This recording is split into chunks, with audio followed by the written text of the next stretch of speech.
So welcome everybody to August's NLP Grapevine. I'm Madeleine Allen, for those that you all know me, so that's okay, from Bright Light NLP. And this is my monthly bite-sized dose of NLP. I have been, and Emma knows about this, I've been working towards actually doing 2 a month. I'm going to do one in the morning and one in the afternoon, but or in the evening, sorry, late. But at the moment, I just haven't quite managed to get a schedule where I can guarantee a fixed date each month. And I think it's easier for people to plan. Like, this is always the last Thursday of the month, and I was thinking of second Tuesday, except I knew I couldn't commit to that for a while. So it will happen. But at the moment, this is a monthly, last Thursday of the month, dose of NLP. And whether you've got some NLP experience or not, this session is designed for you, because if it's a topic that you're familiar with, you'll be able to practice at one level and maybe refresh or practice what you know already. And if it's a topic that you're not yet familiar with, then I'll provide everything you need from beginner level to still find value out of the topic. So that's always the plan. It is an interactive session, and the topic for today is about dealing with overwhelm and procrastination. Now, let's be absolutely honest. Hands up if you suffer from either or. So one hand for overwhelm and one hand for procrastination. Yeah, cool. So most people do experience them at some stages, and other times they don't, but it's a pretty common, nearly universal human experience. And so I thought it would be a really good topic to address, because NLP has a lot of different ideas and tools and tips and beliefs of excellence that can really help if you're experiencing procrastination or overwhelm, and to help yourself, but also to help others. Because also, hands up if you're ever surrounded by people, colleagues, friends, family who experience procrastination or overwhelm. You know, it happens, doesn't it? So the opportunity to help others as well. Quick overview. Let me share my screen, and then I can give you a quick overview of tonight as well. So we're going to, in a moment, just get to know you a little bit more, and then explore the two topics, procrastination and overwhelm. I'm going to talk a little bit about the relationship between them, how they relate to each other, where they're similar and where they're different. I'm then going to run through quite a basic level for NLP tools and tips that can help with one or other or both. Now, there are a lot more than 4, but we're obviously time limited. So I've also posted a couple of links to a few other resources that you might like to follow up in your own time afterwards. Then, because this is our practice group, the main part is some practical exercises. And my proposition is that you pick one of the 4 tools that you'd like to practice. And when we break into smaller groups, simply set the agenda with whether you're in a pair or a 3 with whoever you're working with. Say, well, I'd like to practice XYZ, and be there for each other. You've got the handout that's in the learning portal. You can get that up on the screen so that you've got the steps that each tool goes through, and you'll be able to support each other. And if you just want to observe, that's entirely an appropriate use of the time as well. So just simply, you say what you want to do. Then we'll gather back at the end of the evening for reflections and to discuss any learning points, any questions that arise, and then we'll close. So that's the plan. That's about the size of it. Going to start with some introductions. I'm going to invite each of you to just briefly tell us who you are, as I think other than Emma and Anne, I think might have been on a grapevine together before, but the rest of you, I think, probably haven't crossed each other's paths. So introduce yourself quickly. And here's a quick question. Is there something that you're currently procrastinating over or overwhelmed by that's current? Or if you don't have something right now, what is a typical kind of thing that you might find procrastination or overwhelm getting in the way? So that's my invitation for you to introduce yourselves. I'm going to invite you to unmute yourself in the order that's clockwise around my screen. So the next after me is Graham. Would you like to introduce yourself first, Graham? Yep. So I'm Graham, Graham Curran. I'm not quite sure what else you want to know about me, other than I've done a couple of modules on the practitioner course. Yep. And sadly, I'm going to miss the online version. My procrastination is usually around writing a report or a presentation. So it's always a big thing. And my typical behavior is everything else gets done. So I'm clearing the decks to do the big thing. So the house gets cleaned, all the little things I've been meaning to do for 6 months get done. And then I wait to the very last minute to do what I absolutely have to do or should have done, and have procrastinated over. But it bugs me and hangs over me all the time. I'm putting it off. So it's very common. Style. You won't be the only one, I'm sure. Yeah, brilliant. Next around my screen is Emma. You're on mute, Emma. Yeah, just sorting it. Hi, I'm Emma. I'm in Edinburgh with my mum at the moment, which is lovely, but I'm from Aberdeen. The thing that I'm not doing too badly, I'm doing a course in health and nutrition at the moment, so I need to do some of that most days, and I am getting it done most days, but not every day, so you could say that's a bit of a procrastination. But like Graham, when I was at university, I used to have to clean the whole house before I could sit down and write an essay, so I understand that one. Perfect. Thank you. Anne. Hi, I'm Anne in Ontario, Canada.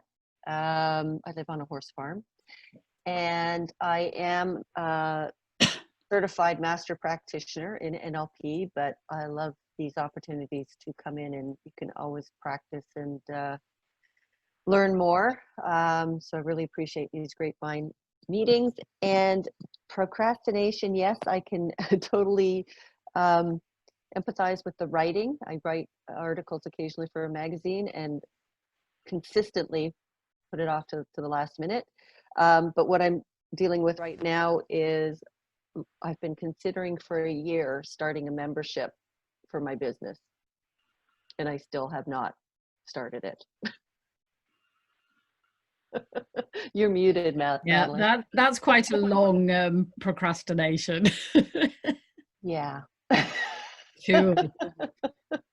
Brilliant. Lovely to see you, Anne. Natasha, would you like to go next? Hello, lovely to see you all. So I'm Natasha. I am currently based in the Midlands, although don't know how long for, just took my kind of style. So background in teaching, languages. I've just completed a coaching qualification. And procrastination, overwhelm. I've got a bit of both at the moment, actually. It's regarding my coaching coursework. I've got a big essay to do. I've got some module study guide, what things to catch up on. I've got reflective logs from coaching sessions with clients and with fellow classmates to do. And because there's no set deadline, I'm just setting my own, but then those keep getting extended a little bit, and then there's another one, which is I moved back from Madrid about almost a year ago, which I still can't believe. It feels like only 6 months because of the whole coronavirus thing. Yeah. So that's insane, and I still have boxes upstairs which I have not unpacked, because there's a double meaning there of literally I haven't unpacked the boxes, but it's also unpacking other boxes there as well. So yeah, there are two things which I know I need to do, but I'm just not really doing them. So that's me. Again, you absolutely won't be alone. When we moved house 18 months ago, we brought with us some boxes that hadn't been unpacked from when we moved 10 years previous. So although we have unpacked those ones now, but we've got others that we haven't unpacked. And you're right, there's the psychological elements. We'll get a chance to talk about that tonight too. Yeah, I'm glad that you're not in the same boat as me. I don't feel as bad now. It's quite reassuring. You definitely won't be alone, I promise you. Last but not least, Muriel, hello.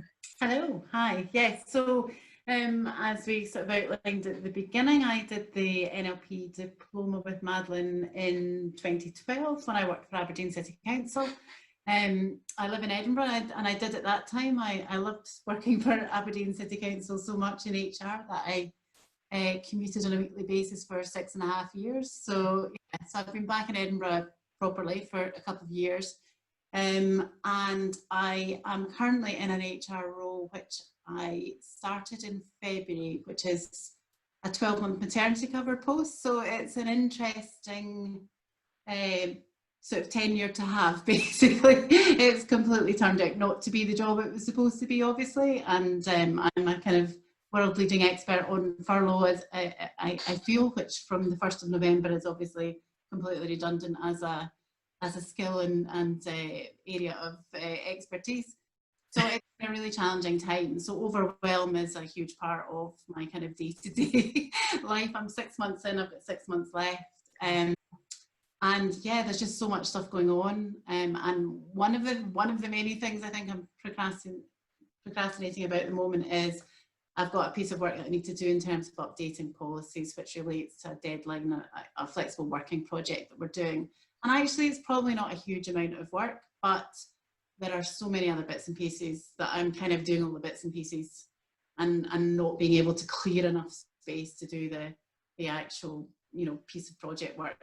And I have built it up into being a huge piece of work that it probably really isn't. So it's that typical, I'm scared to start it because I don't know what will unfold, but actually at the same time, it's probably not that bad.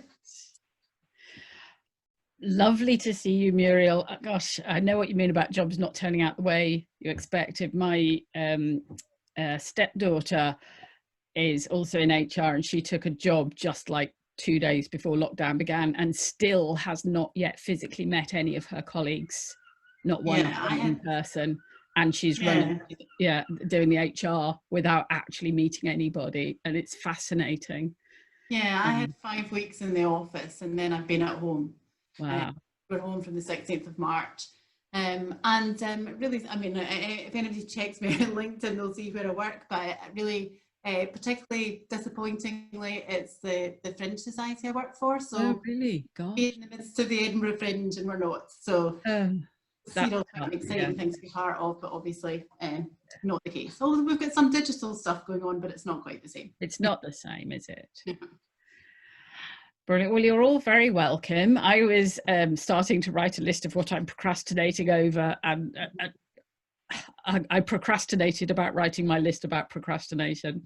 But so many of the things that all of you have said have really echoed, but I'm actually going to pick up Natasha's one about emptying boxes, because it's quite funny. Where I'm sitting right now, behind me, I've got bookshelves, but the other side of this camera that you can't see, I can literally count 1, 2, 3, 4, 5, 6, 7, 8 boxes that need unpacking.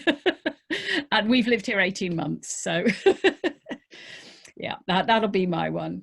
Okay, so I did a grapevine about procrastination before, not including overwhelm, and one of the most interesting discussions that arose when I did it before was what is the relationship between procrastination and overwhelm? And if you listen to all the introductions that you all gave, very often, so you said things, so Muriel, let's take her example. She said, some of the things I'm putting them off because I think if I start, I don't know what else will unfold, but actually, and I'm worried what will I find, but it might actually be nothing. And that's a classic example where overwhelm and procrastination become one and the same thing, because the overwhelm is usually to do with the size or the number or the fear.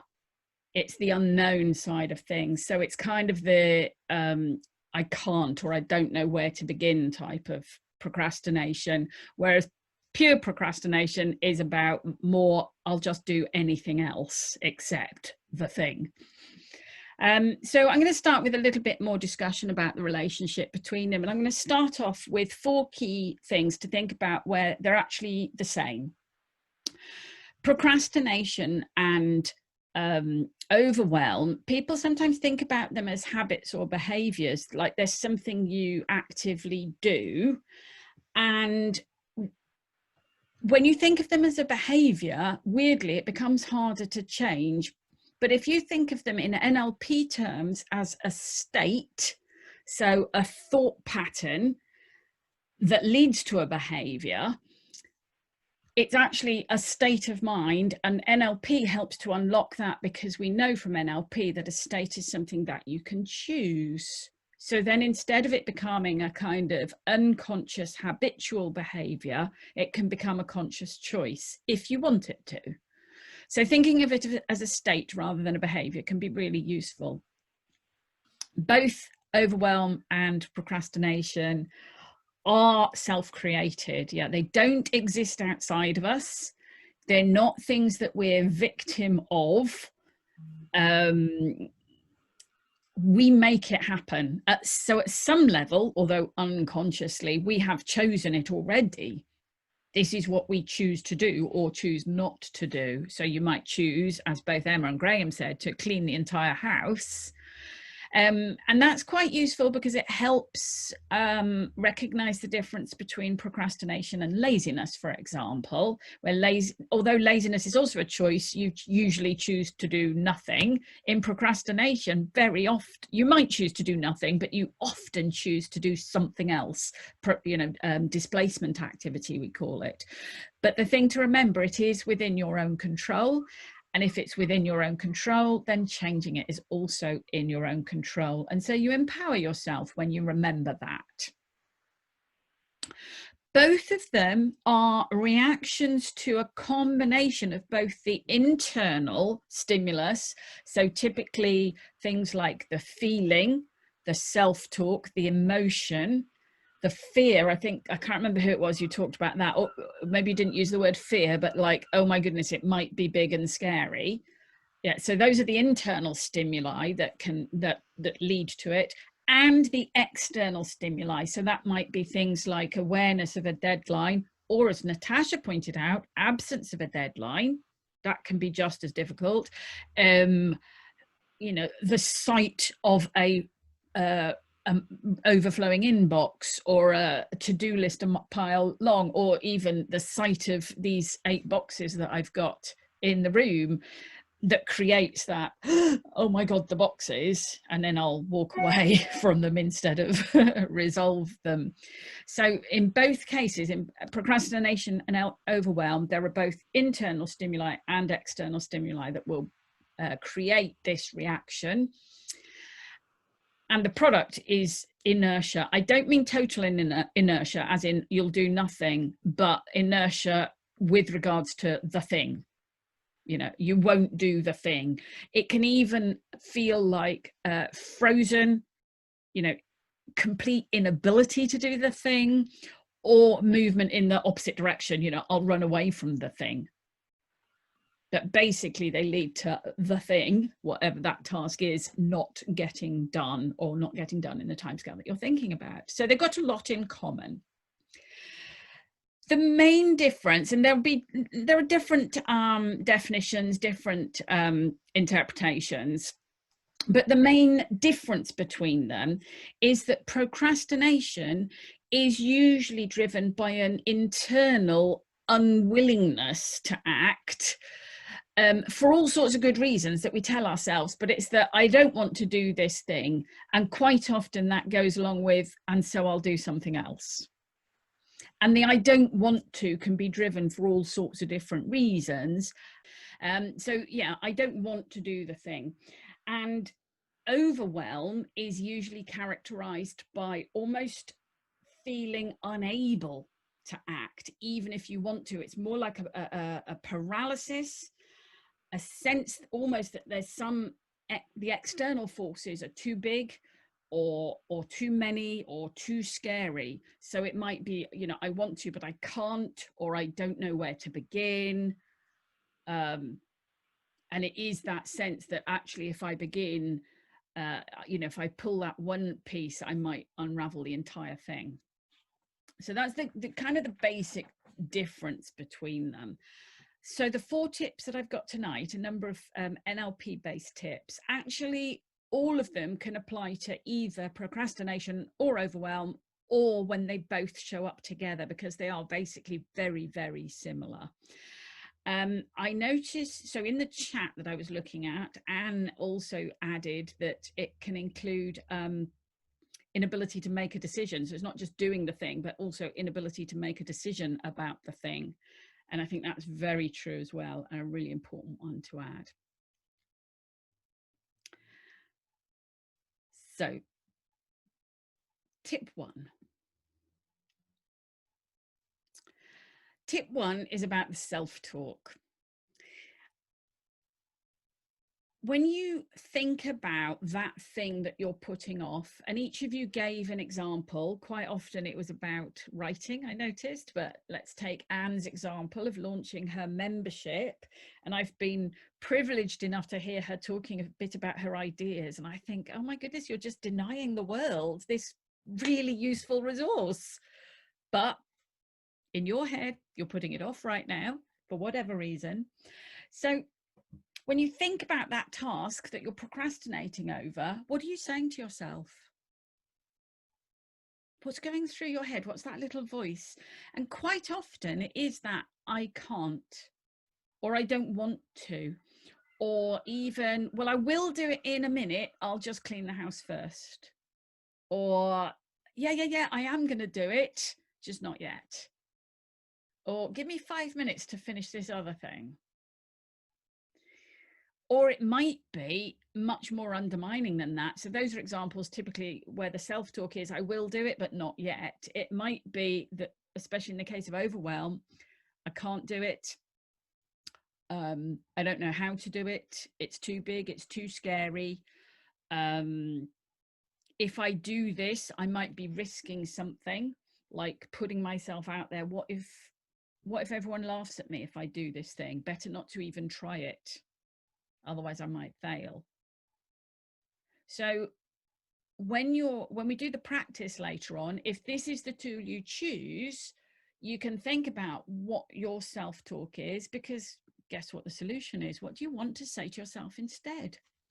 Like if it was a friend of yours, what would you say to them to encourage them and support them? Or a really good tip is to think about an activity that you do currently, that you do really willingly and enthusiastically, and that you'll jump to straight away, and you won't let anything get in the way. And we all do have them. And then ask yourself, and this is in the worksheet that I've provided, this is a little sort of worksheet that I've offered, is thinking about that activity, the one that you just go for straight away. What goes through your head when you're doing that, or when you're just about to do it? What's that self-talk? We'd call that empowering self-talk, because the trick can be apply that to the thing that you're procrastinating over. Because typically it's something like, yeah, let's get to it. I can do it.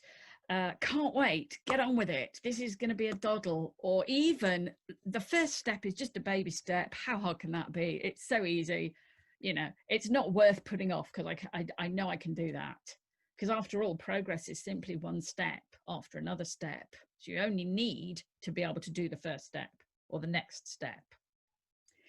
So finding that empowering self-talk that you are already using in some other area of your life and apply it to this thing. It genuinely works. And it's like changing the soundtrack. And if you choose to practice this tip, when you've found the new self-talk and applied it, repetition is the key, and emphasis, and like say it like you mean it. When you've done that, thinking about the task that you're putting off, just notice how you feel. And genuinely, when I ran this topic in the Grapevine last time, I actually had someone leave the meeting to say, I'm really sorry, I've got to go and make a phone call. And it was the phone call he'd been putting off for about 3 months. And he motivated himself that much that he left the meeting to do it. So it's a lovely one. I enjoy that very much. I love this picture. This reminds me of me when I think too much, things are too much. I'm like, oh, head goes down. And it's about the state that you're in. So tip 2 is about choosing your state. One of the NLP pillars is that you can choose the most resourceful state for anything that you're doing, and that your mind and body are connected. So when you apply those things together, this body language of this poor young chap here, you can see that is, you can see he's got the weight of the world on his shoulders. He doesn't want to do whatever it is that's in front of him. But he might have talked himself into that. He might have kind of chosen to feel helpless. And when I say chosen, sometimes I'm talking like a conscious choice, but a lot of the time it's not a conscious choice. It's an unconscious choice, but at some level we have chosen it. And we've already seen that procrastination and overwhelm are both unresourceful states. So tip 2 is, it sounds almost too simple, but I promise you it really, really works. And it is to choose a resourceful state. And there are lots of different ways you can do it. NLP is full of tools for state management. One simple one is to talk yourself into it. Have any of you ever done that? Just given yourself a really good talking to and then got on and done it? Yeah, it works. I used to have a boss who used to say, whenever I feel like procrastinating, he says, I write it on my to-do list. I schedule 10 minutes to procrastinate. And at the end of 10 minutes, I just get on and do it. I think that's a brilliant example of choosing your state. Another way you can do it is to anchor a resourceful state. I think all of you will have done some level of anchoring, but just to remind you, if you haven't, that's where you find a resourceful state like, go-getter, motivation, whatever it is, and you kind of create your own personal pool of that state that you can draw on whenever you need it. And in the example I've got in the worksheet, excuse me, is a little process for doing that. And the example that I've given it, although it isn't about motivation, but have you all watched Andy Murray play tennis? So Andy Murray, so Anne, I apologize for the British cultural reference there, but Andy Murray is, and apologies to the Scots, because of course he's very Scottish first, British second, but he was the British #1 tennis player for a long time. And Andy Murray has a very well-known anchor that as soon as I demonstrate it, you'll go, yeah, I've seen that, but you might not have thought of it as an anchor. When he's struggling in his match play, he'll do this gesture. He'll put his head down and he'll like do a fist pump like this. And you can hear him go, come on.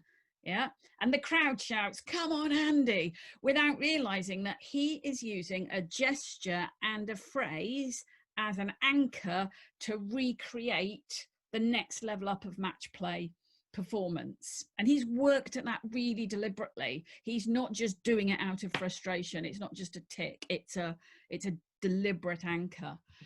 And what better way to kind of do something similar for yourself? When you catch yourself procrastinating, you could change your state with a gesture, something like that, and a phrase, something like go for it or come on. It seems to me to fit an action-oriented state really nicely. So in the worksheet, I've got a little series of questions. When you're in pairs, for example, one of you can talk your partner through it. And it's as simple as remembering a time in the past when you felt really, really action-oriented and motivated. It could be a task that you just get up and do instantly without ever procrastinating. That would be a great thing to remember, so that you can get into that state now and remember what it looks like, sounds like, and most importantly, feels like. And when you're feeling that way, do the gesture or say the phrase, and that anchors it to the gesture. So it helps you to bring back that go for it kind of feeling. And again, repetition is the key. It's quite a simple process, but then in the future, when you feel yourself procrastinating, you can use that anchor to kick yourself into an action-oriented state. Again, it's a very, very useful one.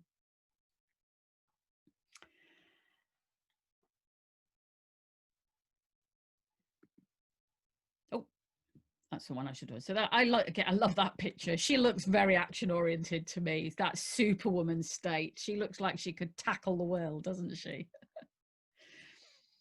So tip 3 is about parts. For those of you that have only done an introduction level to NLP, you may or may not have come across this concept. But the idea is that sometimes procrastination is almost like an inner battle between two yous. The you that wants to do the thing and the you that doesn't want to do the thing. Yeah, and I'm getting some nods of recognition. In NLP, we call those sort of two versions of yourself, or sometimes more than two. We call them parts. And there's a really lovely process when you have that inner conflict between two parts of you that currently are actually got a very equal validity. The part of you that wants to do a thing and the part of you that doesn't are just as strong. But the problem is it results in inertia. Yeah, if they're equally strong, you won't be able to move forward. It's like two donkeys pulling against each other. You just won't progress, which is why the result of when it's a question of parts, the result continues to be inertia. So it comes out like procrastination. I had an example of this recently on a committee that I sit on, and that I was due to take over the chairmanship of this committee, and I was asked would I keep the minutes, and I had this absolute parts thing of I believe in the committee and I believe in service and doing what I can to help, but another bit of me that goes, how dare you ask me to write the minute? That feels like a real insult, and I don't think it's my job, and I certainly won't be able to do that when I'm chairing this committee, and you know, all of this. And it was these two like squabbling parts of me. Another aspect that you might well be familiar with is the kind of the angel and the devil sitting on the shoulder and arguing. Yeah, again, some of you are recognizing that. In NLP, there's a lovely process where you actually kind of talk to each part as if it is a complete being in its own right, and ask it what it wants, what it's trying to achieve. It's based on the belief that there's always a positive intention behind all behavior. So even the part of you that's pulling you back, it's not trying to be awkward, it's got a positive intention and it's doing its best. But when you allow the two parts to express themselves, because what we mostly do is we try to push one out, we try to negate it or deny it or squash it, and no wonder it fights back. But when you bring them both out and talk to each of them and allow them a voice, you can usually find a way to reconcile the two parts. In this example with the committee, the part of me that wanted to do it, I gave it the identity of a warrior, because there was a bit of anger, like no one else is writing these minutes and it really matters and someone just has to get on and make things happen. So I called it a warrior. And the part of me that didn't want to write the minutes, I actually called it the mouse, because it was like avoiding, running away, like trying to keep the peace. But when I asked both the warrior and the mouse, each of them separately, like what is your positive intention, what are you trying to achieve? At the highest level, both of them wanted the same thing, which was to get the work done, to keep the peace. Actually, even though they were conflicting, their goal was to reduce conflict. But the way they were going about it was creating conflict. But once they realized they both wanted the same thing, and also the warrior realized that this was the last time I would ever have to do it, because once I was the chairman, it would be someone else's job anyway. It was almost like the warrior felt he could put down his sword and the mouse felt he could kind of grow a bit, and they merged almost and became a new identity, which I gave the name of diplomat. And suddenly it just felt like, actually, I can just get on and do this job that I've been avoiding as a diplomat, and I'll meet the need. And it was honestly, afterwards, I couldn't remember why I didn't want to do it. So talking to parts with procrastination, if it feels like that, if it feels like an inner battle, that's a really lovely process. And again, in the worksheet, I've given you a little series of questions and 2 columns, one for the part of you that wants to do the thing and one for the part of you that doesn't. And if you work all the way down the column for the first part, and then all the way down the column for the second part, and then at the end find how can they reconcile, you often will get a resolution that way. And at the very least, you'll get some insight into what's going on for you and a pointer to how to resolve it. So it's a really lovely process.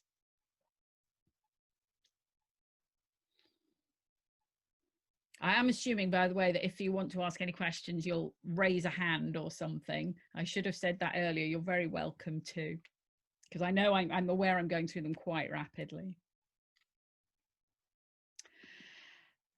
The 4th one, and this one especially applies in overwhelm as well, and it's about changing the size of the frame you're looking through. Chunk down is a NLP terminology. It comes across in other topics as well, or frame size is also NLP terminology, but I think it's quite self-explanatory. The biggest problem with overwhelm is we're usually looking at a big picture and it's literally too big. It's too big, it's too scary. We're often looking at the end result we're aiming for, and it feels like it's a long way off. And especially if you think of the analogy of like crossing a river, if you only look at the opposite bank, that's a big jump. You know, chunking down would be to just look at the stepping stones in between, and each one is very manageable. So this tip is about changing the frame size, or zooming in, narrowing it down, so instead of being big and scary, it becomes small and safe. Because if you ask a procrastinator what stops you, you often get versions of it's big or it's scary in different expressions. So let's make it small and safe. There is a variation on this one. Procrastination can be disguised as perfection. I love this. I found this photograph and it's so true. It was a ready-made visual that said what I wanted to say much more simply. You know, when people feel like I want to get it perfect, and they end up not completing it at all. Now, I'm not at all saying this is true for you and with your membership, but I do know that it often is the case for business owners trying to launch a product. The thing that's holding them back is it's not perfect. And so they don't launch their new product because it's not, you know, or new websites. That's a classic. And I'm a bit guilty of this. My website desperately needs an overhaul and I've been tinkering with it for a million years, but because it's not perfect, I don't want to launch it. That's ridiculous. It's still better than the one I've got. You know, launching a partly built product would still be better than no product at all. Anne and I both get a lot of value from the same business coach, and one of her mottos is done not perfect. And it's so true. The other side of that is it's not good enough. Yes, it's not or good it won't enough. be good enough. It won't be good enough. Yeah. So that's a version of too big and too scary, is that fear that it's not good enough, or, you know, it's not perfect. But they're actually really, they're the same thing. So good enough. So what is enough? And enough is often smaller than you think. Enough is actually usually a lot safer. So there are many approaches to dealing with, you know, chunking down, making things small and safe. I personally like mind maps. But just watch out for a mind map. You can end up making a mind map so big that it becomes overwhelming. So I always put 2 rules on my mind map. if I'm making one for myself, is I don't mind map the thing. I mind map the first step for the thing. And there might be more than one possible first step. So I take, for each branch, it will be what it could be. And for each of those, I then break even that step down to smaller steps. And ideally, I'll come up with a whole bunch of things that are like 15 minutes or less. In fact, 10 minutes is great. And again, this lady that Anne and I both get a lot of value from, she has a concept of the 10-minute post-it note.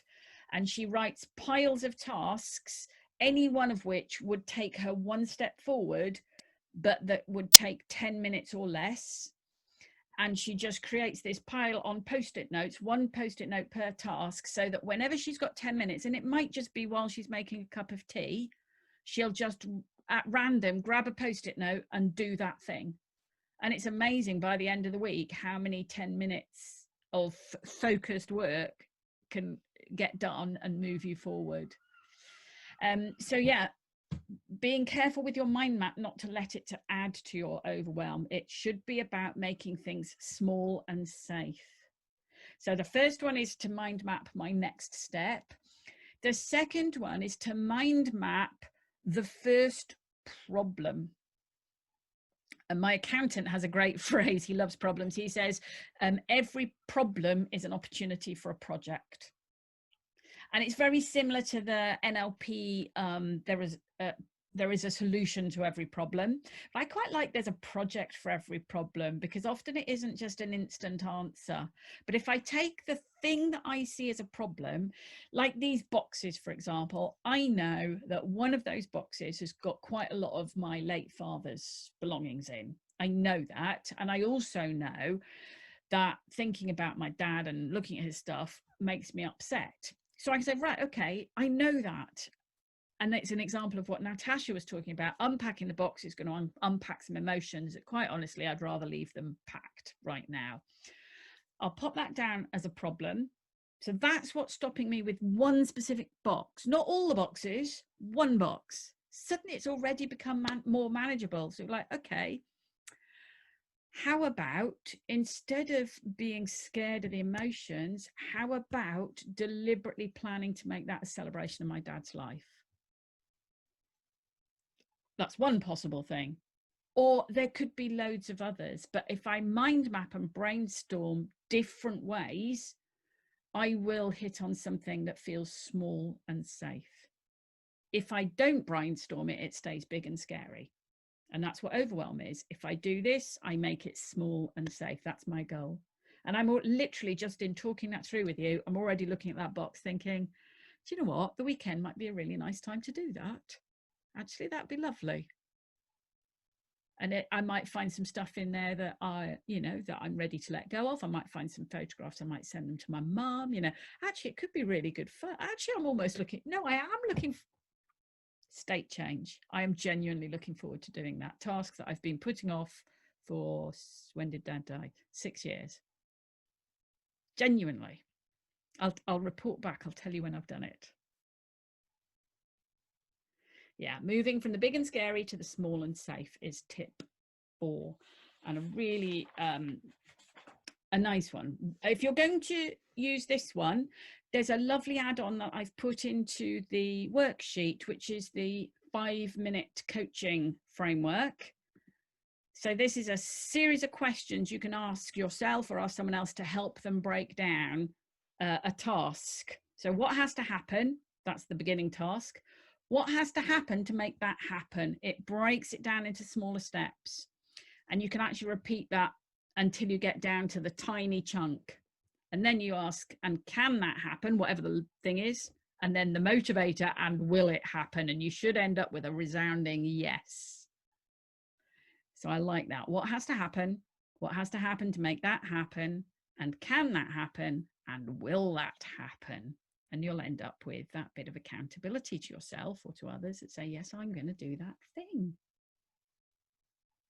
Because after all, progress is simply a matter of one step after another. You only need the next step to get movement. And the smaller and safer the next step is, the easier it is to begin movement. And movement is the opposite of inertia, which is what procrastination and overwhelm give us, inertia, but movement is the antidote. So there you are, 4 tips. What if you give it a go?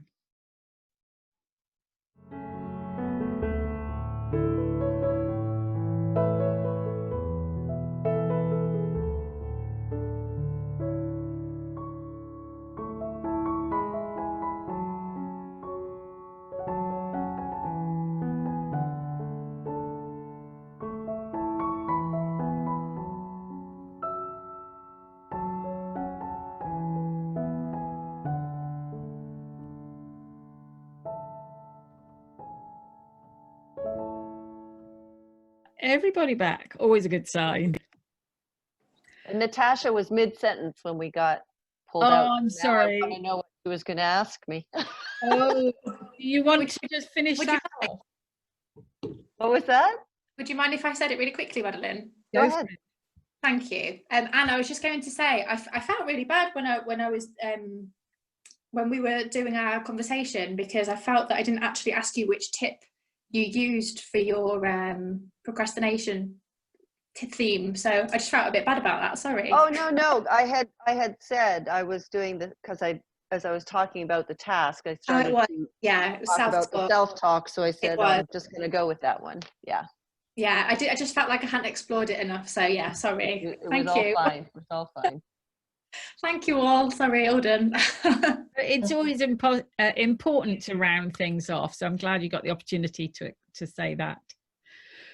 Well, welcome back from your breakout rooms. I hope you enjoyed yourself in a little bit of practice. Be really interested just to share from each of you what your experience was, what you've taken away from the practice, if anything arose that you'd like to ask a question about. So let's just hear from you. Who would like to share something first? Yes. Was that you, Emma? No. No. Go for it, Graham. I'll share. Yeah.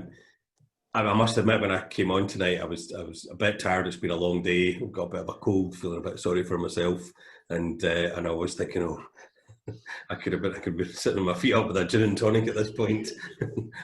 But I was quite amazed at how energized that exercise made me. You forget just how powerful. And when you say, go back to a time when you really felt like that, and you go back to that point, and you just feel the energy. I was quite surprised at just how energizing that was. Super. Yes. Great if you were feeling less than 100%. Nice to have that boost, and hopefully reassuring that when you want to use that kind of motivation, that go for it anchor, you already know what level of energy it can bring back for you, so it'll become easier to use that. Good. Thank you. And you'll have earned the gin and tonic when you get it later on. Absolutely, yes. Someone else, what would you like to share? Yes, Natasha. So it was lovely to work with Anne and also with Emma. It was so lovely just to meet new people. That was the first thing. And the second thing was just going back to just how simple yet effective these strategies are. It's just mind-blowing how, one of these things, or a combination of a few of them, or even all 4 of them, can just make such a difference. To just get a bit more clarity, just a bit like, oh, what am I waiting for? Just Nike it, just do it. So just amazed and fascinated and just loving the simplicity of it. It's great. Super. Thank you, Natasha. Yeah. I think we might have lost Emma, or she might just be on voice only and not video. But Emma, if you're there, if there's something you want to share, do let us know. Yeah, so I was trying to cut down the bandwidth. Oh, good idea. Yeah. So what about you? How did you get on? It's freezing, so it's not very good. Frustrating.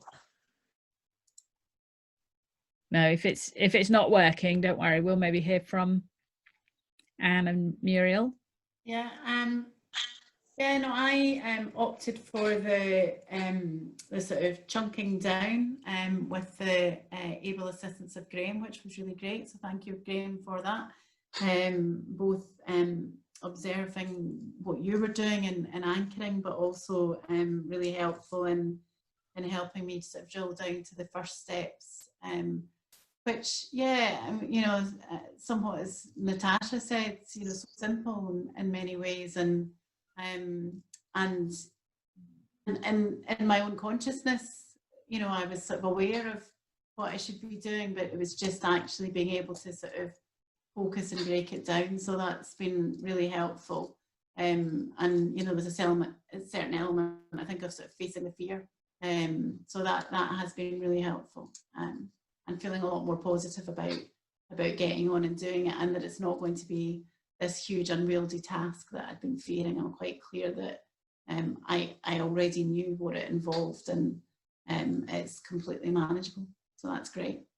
Super.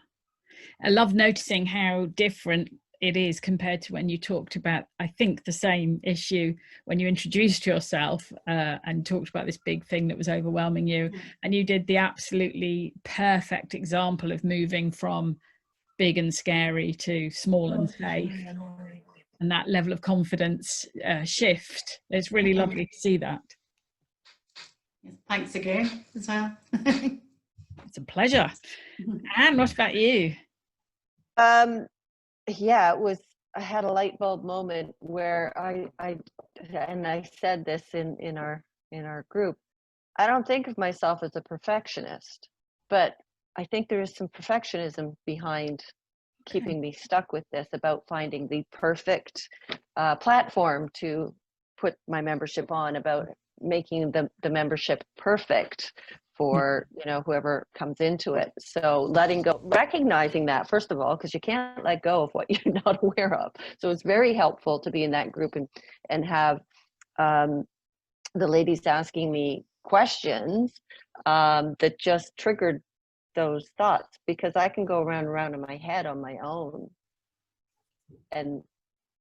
but having somebody else to have that conversation with, that was brilliant. Yeah, brilliant. Oh, so good. Yeah, so I'm letting go of that. We'll look forward to your new membership product any day soon. Any day soon. Fantastic. Oh, well done. Yeah, isn't it funny how actually some well-targeted questions from you know, somebody who just wants to support you and to help you, even if they know nothing about your thing, can just unlock something that you might have been going over and over in your own head for who knows how long. It's one of the many things that I love about NLP. And also, you know, you can do these things for yourself, and sometimes it's just lovely to have someone ask you the questions. It just unlocks the key and reminds you of something that you might not have found for yourself. That's brilliant. Should we just give, I don't know how you're getting on, Emma. Should I give you a chance to share, or if you've got some bandwidth for voice or not? Rating, but I'll just say that it was really good. I did a chunking down exercise. Oh, well done. Yeah, I think it's coming. Your idea of how to start it when I get back. All right. I didn't hear all of that, but I think I heard the final bit about starting something when you get back. It sounds like very action oriented, and I'm getting nods from Natasha and Anne. Super. Good. Oh, I am pleased. So just to wrap up on procrastination and overwhelm, whatever it was that you arrived with, whatever it was, an hour and a half ago, I hope that you feel a bit more action to move on with it, or that you've got an idea of how to break it down from the big and scary to the small and safe, or you know what that first step is, because the whole of progress is simply one step in front of the other, and actually just looking at the next step, you will make progress. I hope you've enjoyed tonight. It really is helpful if you pop into the learning portal. There's a section with some questions, review questions. It'd be really useful if you could leave some feedback, and it's great to tell other people what the Grapevine is all about. So I'll share that information. And if you've enjoyed it as well, to invite other people along, so I can tell you what the next session is about. And it's really lovely. It follows on really well from today, because I've taken one of the tips, which I don't think anybody used in the practice sessions, unless I've misunderstood, but the parts question, and we're going to have a whole grapevine on parts on the one hand, and on the other hand, those of you that have done NLP will know what I'm doing when I do that. But yeah, so looking at these different little personae that sometimes are in conflict with one another, and how you can have really constructive dialogue with your inner selves, and there could be more than two, to resolve inner conflicts, to make decisions, to move forwards with things, to improve your goals, all sorts of different things you can do when you start to look at the different parts of yourself and how they make up the whole. So that's what the next grapevine is on. It's actually only 4 weeks away, because we've got a short month, as it were. So yeah, 24th of September. So I do hope you'll join us, and also invite your friends, pass on the link to others. It's always lovely to have new faces. So thank you very much indeed for coming. I have a interesting change of identity will be happening between now and when next grapevine. I will no longer be Madeleine Allen. I will be Madeleine Ravetta, because I'm getting married on Wednesday, which is so exciting. Congratulations, that's amazing. Congratulations. And I think that's everything. There are, oh, I know what else I was going to say. In the learning portal, in the module that's about the recording, so I'll be posting up the recording, probably not tomorrow, but by Saturday I should have it up there. But in the same module where the recording goes, there are 2 more resources that you might find useful. There's a blog article I wrote a while back with some more tips about procrastination. And there's also an online course that I have that is a self-paced course called called the Mindset Makeover. And it isn't just about procrastination, but it basically is 30 steps of mindset boosting to help support anything that you're putting into practice, any change in life or whatever. So it's also called, the subtitle is Make That Change in 30 Days. Currently I'm offering that on a pay as you feel 3-tier system. It doesn't matter which tier you choose, you get the whole course, but you can choose which level you want to pay at. So that's got quite a lot of the tips are specifically about procrastination, but there's a load of other good mindset stuff in there as well. So those were the other things I wanted to let you know about. And unless there's any questions, anything else from anyone else? In which case I wish you all a good night, and go to it, go and do that thing. Natasha, you're not the only one who came up with Just Do It, because Graham came up with that one as well. I think it works. Great minds. Definitely. Yeah. And I will see you in a month's time, if not before. All right. Take care, everybody. Thanks so much, Madeleine. Oh, thank you. Take care. Bye. Bye-bye.